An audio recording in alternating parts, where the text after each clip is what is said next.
लोकसभा निवडणुकीनंतर राज्यामध्ये सामाजिक आणि राजकीय दृष्ट्या ओबीसी आणि मराठा असा संघर्ष सुरू झालेला आहे। लोकसभा निवडणुकीत मुस्लिम समाजाच्या मदतीने मराठा समाजाने सर्वच पक्षातील जवळपास सर्वच ओबीसी उमेदवार पाडले। त्यामुळे विधानसभा निवडणुकीत व्याजासकट बाकी चुकती करण्याच्या मूडमध्ये ओबीसी समाज असल्याचं सध्या चित्र आहे। लोकसभा निवडणुकीत जसं मराठा नेत्यांचं मराठा समाजाने ऐकलं नाही, तसंच विधानसभा निवडणुकीत ओबीसी नेत्यांचं ओबीसी समाज ऐकणार नाही अशी परिस्थिती सध्या निर्माण झालेली आहे। त्यानुसार बीड जिल्ह्यामधील 6 पैकी 5 आमदार हे ओबीसी समाजाचे होऊ शकतात, पण ते कसे होणार? उमेदवार कोण कोण हवेत? बीड मतदारसंघातील गणित काय सांगतंय?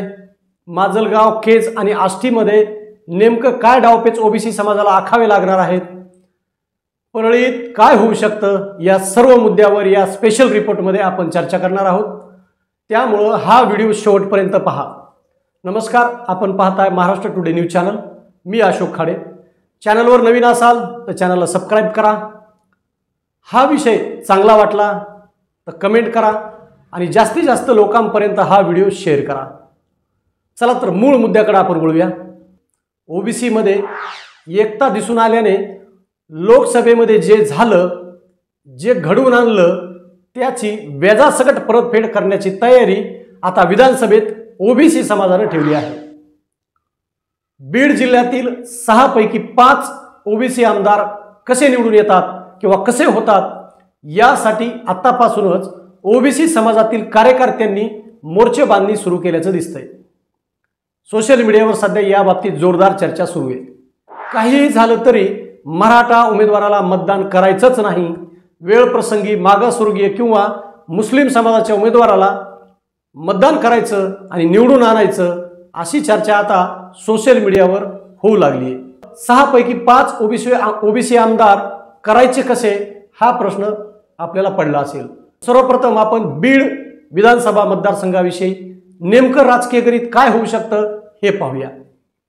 लोकसभा निवडणुकीमध्ये बीड विधानसभा मतदारसंघात 2,41,095 मतदान झालेलं आहे। यापैकी बजरंग सोनवणे यांना 1,39,917 तर पंकजा मुंडे यांना 77,605 मते पडली, तर नोटा आणि इतर उमेदवारांना 23,573 मते पडलेली आहेत। विधानसभेला यामध्ये मतदानाची नोंदणी वाढल्यानंतर एक 20-30 हजार मतदान वाढू शकतं। बीडमध्ये महायुतीकडे नेत्यांची मोठी फौज असून सुद्धा पंकजा मुंडे यांना मते पडली नाहीत। शिवाय शिंदे शिवसेनेचे जिल्हा प्रमुख कुंडलिक खांडे यांनी आपण पंकजा मुंडे यांचे नाहीतर बजरंग सोनवणे यांचे काम कसे केले हे एका ऑडिओ क्लिपमधून त्यांनी सांगितलं। त्यामुळे बीडमध्ये पंकजा मुंडे यांना पंकजा मुंडे यांच्या बाबतीत धोक्याचं राजकारण कसं झालं हे आता सर्वांना समजून आलेलं आहे। पंकजा मुंडे यांना जी मते पडली ती 50 ते 60 हजार ओबीसी समाजाची, 1 ते 2 हजार मुस्लिम समाज, 1 ते 2 हजार मागासवर्गीय समाज, 5 ते 10 हजार मारवाडी आणि ब्राह्मण समाज, मराठा समाजाची 2 ते 5 हजारापर्यंत मते पंकजा मुंडे यांना पडल्याचा अंदाज आहे। त्यामुळे बीड विधानसभा मतदारसंघात ओबीसी समाजाचा किंवा ओबीसी समाजाच्या पाठिंब्यावरील उमेदवार उभा असेल तर त्याला 50 ते 60 हजार अशी एकगट्टा मते पडू शकतात असा अंदाज आहे। ओबीसी समाजाकडे बीडमध्ये मतदान कमी असल्याने उमेदवार विजय होईलच याची शाश्वती देता येत नाही। अशा वेळी ओबीसी समाज एक मोठी खेळी बीड विधानसभा मतदारसंघात खेळू शकतो असंही म्हटलं जात आहे। यामध्ये मुस्लिम समाजाच्या उपजाती ज्या ओबीसी मध्ये आहेत त्यामधील एखादा सक्षम उमेदवार उभा करायचा, त्याला पाठिंबा द्यायचा, त्याला बळ द्यायचं, तनमन धन बळ द्यायचं आणि ओबीसी समाजाची 40 ते 50 हजार एकगट्टा मते आणि मुस्लिम समाजाची 40 ते 50 हजार अशी एकगट्टा मते त्या उमेदवाराला पडली तर 1 लाखापर्यंत हा आकडा जाऊ शकतो। तर दुसरीकडे मराठा समाजातील अनिल जगताप, कुंडलिक खांडे, राजेंद्र मस्के, ज्योतिताई मेटे हे 4 उमेदवार, संभाव्य 4 उमेदवार मराठा समाजाचे आहेत। तर जयदत्त क्षीरसागर आणि विद्यमान आमदार संदीप क्षीरसागर हे दोघेही निवडणूक रिंगणात असणार आहेत। हे दोघंही जरी ओबीसी असले तरी पंकजा मुंडे यांच्या विरोधी भूमिका यांनी घेतल्यामुळं ओबीसी बीड मतदारसंघातील ओबीसी त्यांना मतदान करेल याची शाश्वती देता येत नाही। त्यामुळे एकंदरीतच ओबीसी समाजाचं मतदान, मुस्लिम समाजाचं मतदान, काही प्रमाणात मागासवर्गीयाचं मतदान जर ओबीसी समाजाच्या पाठिंब्यातील उमेदवाराला मिळालं तर विजयाचं गणित त्या ठिकाणी जुळू शकतं। मराठा समाजातील 4 उमेदवार किंवा 3 उमेदवार उभे राहणार आहेत हे जवळजवळ निश्चित आहे। त्यामुळं मराठा समाजाची 1 ते 1.25 लाख जी मते आहेत त्यामध्ये विभागणी होणार आहे। परिणामी मराठा उमेदवार 50 ते 70 हजारापर्यंत मजल मारू शकतो, तर दुसरीकडे ओबीसी समाजाच्या पाठिंब्यावर उभा असलेला उमेदवार 1 लाखापर्यंत मते घेऊ शकतो। त्यामुळे बीडमध्ये ओबीसी आमदार करण्याची किंवा आपला आमदार करण्याची मुस्लिम समाजाला नामी संधी मिळणार आहे असं एकंदरीत दिसतं। बीडमध्ये हे गणित आता पाहिलं, यानंतर आता गेवराईचं गणित पाहू। गेवराईमध्ये नेमकं काय होऊ शकतं, ओबीसीचा उमेदवार किंवा आमदार कसा होऊ शकतो हे आपण पाहूया। लोकसभा निवडणुकीत 2,60,600 मतदान झालेलं आहे। बजरंग सोनवणे यांना 1,34,505, पंकजा मुंडे यांना 95,409 मते पडलेली आहेत, तर नोटा व इतर उमेदवारांना 30,686 मते पडलेली आहेत। यामध्ये 25-30 हजारांना वाढ होऊ शकते नवीन मतदार नोंदीनुसार। गेवराईमध्ये 39,000ची सोनवणेंना आघाडी होती। आता या आघाडीची विभागणी मराठा समाजाच्या 3 उमेदवारांमध्ये होणार आहे, म्हणजेच या ठिकाणी डिवाइड मतं मराठा समाजाची होऊ शकतात। गेवराईमध्ये वंजारी समाज कमी आहे, धनगर आणि बंजारा समाज जास्त आहे। गेवराईत पंकजा मुंडेंना जी मते पडली ती 80 ते 90% मते ओबीसी मारवाडी ब्राह्मण समाजाचे आहेत। त्यामुळे ओबीसी उमेदवार जर उभा राहिला तर त्याला पंकजा मुंडे यांना पडलेल्या 95,000 मतांपैकी 70 ते 80,000 मते ओबीसी समाजाची एक गट्टा पडू शकतात। तर गेवराईमध्ये विद्यमान आमदार पवार, बदामराव पंडित, अमरशे पंडित किंवा विजयसिंह पंडित हे मराठा समाजातील 3 उमेदवार उभा राहणार आहेत हे जवळजवळ निश्चित आहे। त्यामुळे गेवराईतील मराठा समाज 1,05,000 ते 10,000, मुस्लिम समाज 25 ते 30,000, मागासवर्गीय समाज 25 ते 30,000 अशी 1,50,000 ते 60,000 मतांची विभागणी होणार आहे। हे 3 उमेदवारांमध्ये याची विभागणी होणार आहे। त्यामुळे मराठा समाजातील या 3 उमेदवारांना प्रत्येकी 50 ते 60,000 मतदान पडू शकतं असा अंदाज आहे। आणि दुसरीकडे जर पाहिलं तर ओबीसी समाजाने जर उमेदवार दिला तर त्या उमेदवाराला 80 ते 90,000 किंवा 60 ते 70 हजारापर्यंत मतदान त्यांना पडू शकतं। आणि एकंदरीतच बंजारा किंवा धनगर समाजाचा उमेदवार या ठिकाणी जर दिला गेला तर तो उमेदवार 5 ते 10,000 मतांनी निवडून येऊ शकतो असा एकंदरीत अंदाज आहे। गेवराईनंतर आता आपण सगळ्यांचं लक्ष असलेल्या माजलगाव मतदारसंघाकडे संघाबाबतीमध्ये बोलूया। या ठिकाणी वंजारी, माळी आणि धनगर समाजाची ओबीसीमध्ये चांगली मतदारसंख्या आहे। त्यामुळे या मतदारसंघात धनगर किंवा माळी समाजाचा उमेदवार ओबीसी कडून दिला जाऊ शकतो, वंजारी समाजाचा सुद्धा दिला जाऊ शकतो।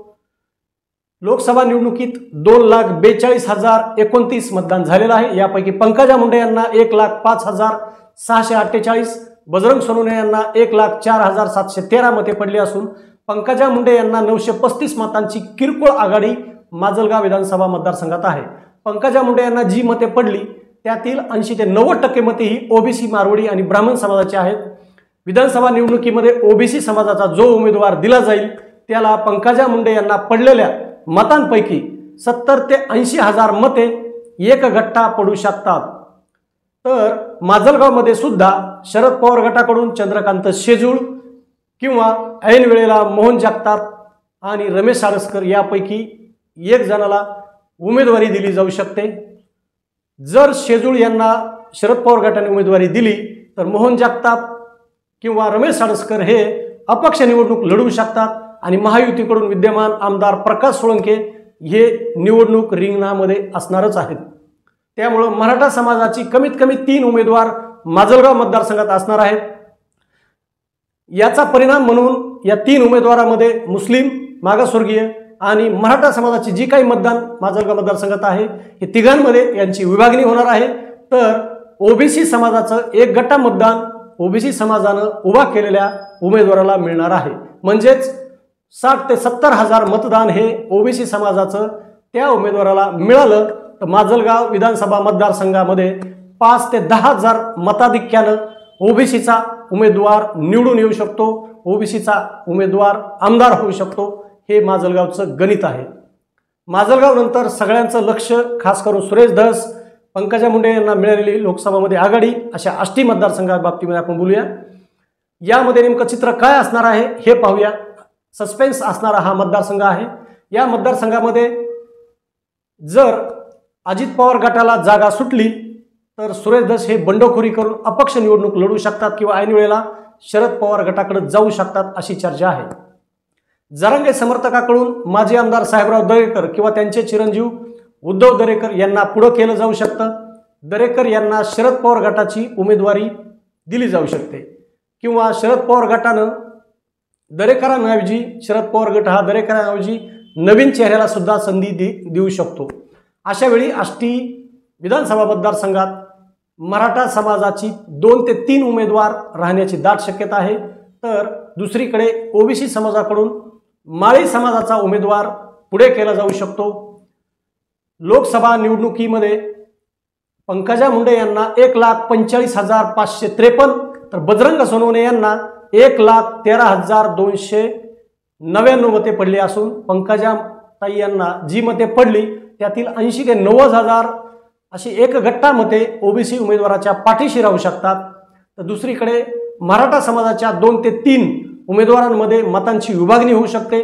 त्यामुळं मराठा समाजाच्या प्रत्येक उमेदवाराला 50,000 ते 60,000 मतदान पडू शकतं आणि आष्टीमध्ये अशा वेळी ओबीसीचा उमेदवार 5 ते 10,000 मतानं किंवा 20,000 मतानं निवडून येऊ शकतं।